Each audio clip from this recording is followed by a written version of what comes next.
There has been an explosion, there has been a fire, and sadly confirmed that one person has died as a result of this. People crying, talking about people had died. It was very sad. It's a sad day in Durham. Zoom in just a little bit. That's the gas line just in front of the coffee shop. This is the same coffee shop which you cannot identify. It is gone. We're here in downtown Durham, and this is what it looks like now. I heard the noise. I had no idea what it was, never experienced anything like that. We have seen this from the start as it all was coming off live. The impact of this gas explosion is far-reaching, and we'll continue to cover the impacts with you. And right now at 5 o'clock, you are looking live at the site of the deadly gas explosion in downtown Durham. At this hour, firefighters continue to comb through that rubble, a scene the fire chief said reminded him of 9/11 on a smaller scale. Hello, everyone, and thank you for joining us. I'm Deborah Morgan. And I'm Ken Smith in for David Crabtree. We've been following this story all day, bringing you coverage on air and online. Here's a look at the latest information. The explosion killed one person and hurt 17 others. We know one of the people injured is a Durham firefighter. That firefighter had to have surgery this afternoon and is expected to survive. 6 other victims have critical injuries. Here's a look at how all of this played out minute by minute. Durham firefighters were dispatched to the scene on North Duke Street at 9:38 this morning. Once they arrived, they started evacuating the area. Less than 30 minutes later, at 10:07, the explosion happened. This is the only video we've seen so far today of the moment of the explosion. You could hear the blast, you see the camera shake. PSNC Energy crews arrived at the scene at 10:26 a.m., about 20 minutes after the explosion. Right now at 5 o'clock, we're following breaking news from Lumberton, where investigators announced they believe the body they found is that of 13-year-old Hanya Aguilar, who was kidnapped 23 days ago. The search for her killer continues. Thank you so much for joining us. I'm Deborah Morgan. And I'm Gerald Owens in for David Crabtree. A man kidnapped Hanya Aguilar on November 5th while she was standing outside her home in Lumberton. She had just started her aunt's SUV when a man jumped in and abducted her. Investigators found that SUV 3 days later in a wooded area off Quincy Drive. That's about 10 miles from where she was kidnapped. Yesterday, police found a body in some water off Wiregrass Road, about 6 miles from her home. And in the last 90 minutes, investigators said preliminary tests indicate it is Hanya Aguilar's body. Now investigators are trying to identify a suspect or suspects in the case. WRL has team coverage from Lumberton with WRL's Gilbert Bays and Casey Cunningham. Let's start with Gilbert. Well, Gerald, you could hear the anguish and also just despair in the police chief and also the FBI agents when they had this press conference here that started at 3:30. Nobody wanted to get this news here. This is terrible information for both the family and investigators who had hoped to bring Anya back home alive and well. Well, the police chief and the FBI are still encouraging residents and businesses to come forward with information and security camera footage. They say just because they've found the missing teenager, they still need help in finding the killer. Now, the body was taken to the medical examiner's office. That's where they were able to identify her, and also they are going to determine her exact cause of death. Gerald and Catherine, at this point, they're reminding everyone they need more information, and there is a $30,000 reward still left for information that will lead to the killer. All right, Gilbert Bays reporting live in Lumberton. Thanks, Gilbert. Now let's check in with WRL's Casey Cunningham live at the Rosewood Mobile Home Park where Hanya was kidnapped. Casey? We've been out here in the front of the neighborhood for some time now, and every time the school bus comes by and drops off kids, the parents are out here just holding their kids a little bit tighter tonight. Support pours into the Aguilar family home this afternoon. Non-stop visits from family and friends, all leaving the home the same way, and tears and devastation. Neighbors tell us this has impacted them deeply. Christian Santos is one of the few you'll see playing outside in the Rosewood Mobile Home Park. I don't see nobody coming outside no more like they used to. Everybody has been staying in the house lately. I can't bring my brother and sister outside no more. Like it's tough. Like they can't go to school no more. They can't ride the bus. Santos says he was here the morning 13-year-old Hanya Aguilar disappeared. But like other witnesses say, it all happened so fast. That morning I was actually out. I heard screaming, and I seen the car like hitting the gas out the trailer park. This friend of the family had just visited the Aguilars and tells us Hanya's mom is devastated. She spoke publicly at a vigil several weeks ago, pleading for her daughter's safe return. I don't know who you are. Pero tienes un corazón. But I know you have a heart. Hanya's teachers at Lumberton Junior High School say they've been reminded every day of her disappearance. Her desk sits empty, her assignments graded and ready to be returned to her. In a statement, Robeson County school system officials say staff will be on hand to provide students with support during this difficult time. Neighbors tell us it was just a month ago that Hanya was back in this neighborhood playing with her dogs and playing with the other kids in the neighborhood. Right now, the question is who did this? How exactly did this happen? And they're working on trying, of course, the FBI is working on trying to find that person. They tell us the tip line is open, but neighbors inside here say they are not going to be letting their kids outside to play until this person is found. Back to you. Understandable. Casey Cunningham live in Lumberton. Thank you, Casey. Our coverage of the Hanya Aguilar case continues on WRL.com. That's where you will find more video from Sky 5 from the search and previous stories about the teenager. You can also watch the full statement made today by police. Find it on the homepage. I'm Cullen Browder in the Live Center. We have word from the State Department of Revenue that the agency has been mistakenly double drafting from some taxpayers' bank accounts. These are taxpayers who pay by installment and they're on a draft program. Well, there's some technical issue that the Department of Revenue has been double drafting from people's bank accounts. Leaders say that they have identified the problem. They're in the process of correcting it. They say taxpayers should get their refunds within about 3 business days. And if you have overdraft fees or non-sufficient fund fees, that the State Department of Revenue will, in fact, refund that money. But if you pay on installments to the State Department of Revenue, check your bank account now. Back to you. All right, thank you, Cullen.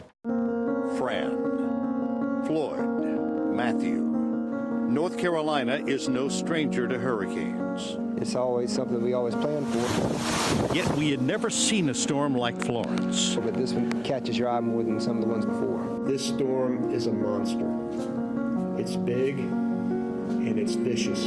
Florence hit the North Carolina coast as a Category 1 with wind gusts above 100 miles per hour, creating a 10-foot storm surge in Newbern and devastating flooding across much of eastern North Carolina. If this water rises like they say it will, extensive damage will be done to my home. I don't know when I'll be able to go back. Now, 6 months later, we take a look at something stronger than the winds and more powerful than the storm surge.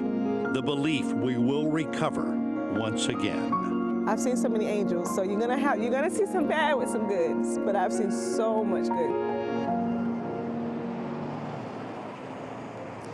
Good afternoon, I'm David Crabtree. We do have a belief that we will recover. For many of you, that's the case. It's a day that feels like springtime, the sun is shining. Yet for tens of thousands of North Carolinians, that is not the case. They still either have no home to go home to, or their home is under repair. And because of that reason, for the next half hour, we're going to take an in-depth and extensive look at what the storm did to North Carolina, from Wake County all the way to the coast. We're going to take a look at the rebuilding efforts and the resilience of people who call North Carolina home. First, we're going to begin here in Cumberland County in the small town of Spring Lake, where we are this afternoon. Let's take a look at what we found today. Habitat for Humanity putting on a new roof of the home of a Korean veteran, William Lucas. He's been out of his house since Florence hit. Now that there is a roof on the house, they will be able to start on the interior.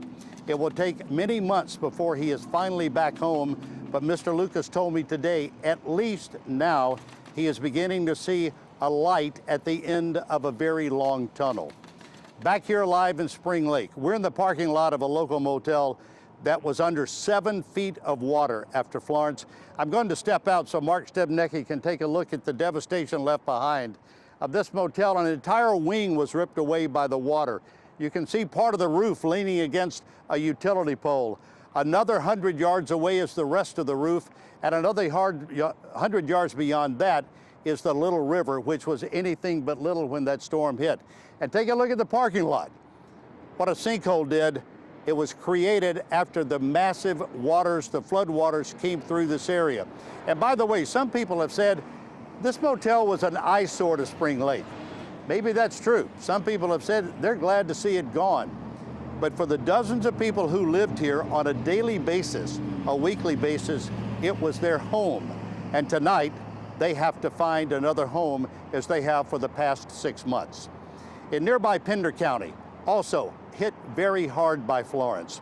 Amanda Lamb recently traveled to Pender County, where she found the rebuilding was going slowly, yet the spirits of many of the people there remained high. I was here in this Pender County community 2 months after Hurricane Florence. Everything was a mess. People didn't know what they were going to do. Now it's 6 months later, and nothing has changed. This doesn't look that different. No. Than it did a couple months ago. No, ma'am. Markeisha Brown is living in a FEMA trailer, but she visits her family's gutted home in Burgaw, which is just a few miles away, every day. Nothing's happened. It's saddening, but you just have to be hopeful that the next 6 months will be better. Because of the magnitude of the storm, so many people were affected. So that means it's not just our community. It's 25 square miles.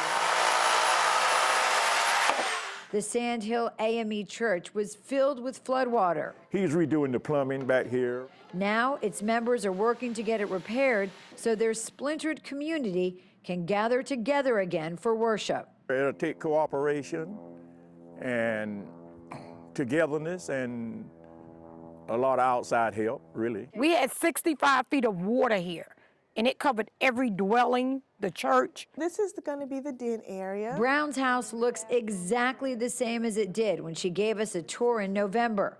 But there is more hope now. It's a hard process, but it's a learning process, and you just have to be grateful in the middle of it. Brown's family just received a permit to rebuild. So did the church. Thanks to so many volunteers willing to help, they believe their community can overcome the crisis. I've seen so many angels, so you're gonna see some bad with some goods, but I've seen so much good, so that puts a smile back on my face. We're doing the best we can. We are blessed now, don't get that wrong. Because we've had a whole lot of volunteer help, and people have really been good to us, and we can't overlook that. A faith-based group in Pennsylvania is sending 45 volunteers to help rebuild this church. And when I come back in 6 months, I hope to see things looking very different. There were many times covering this storm that you felt so helpless. One of those times was here at the corner of First and Polly. The water in that intersection was continuing to rise, and there was a woman on the other side in a wheelchair who desperately needed help. They carried you right out? Yep. We found the woman in that wheelchair. Juanita Williams. Thomas Brown was with her. He says they were cut off and running short on vital medical supplies. We didn't have that much oxygen left, so we had to get out and go to the hospital. Rescuers lifted her to safety.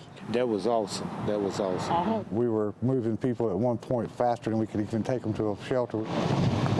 At the height of the storm, Craven County Emergency Services Director Stanley Kite says 1,800 people were rescued in less than 6 hours. And it was survival. I mean, at that point, it became a matter of life and death. Water was even pouring into the county building where he was working, as much as 10 feet deep. And this is where they marked it, the elevation here, so far as what came in from street level. It took out a magistrate's office and some equipment, but emergency management officials on a higher floor could continue responding to the disaster. 6 months later, just like everyone else, they are still building back. Adam Owens, WRAL News, Newbern. The sound of progress heard in Spring Lake.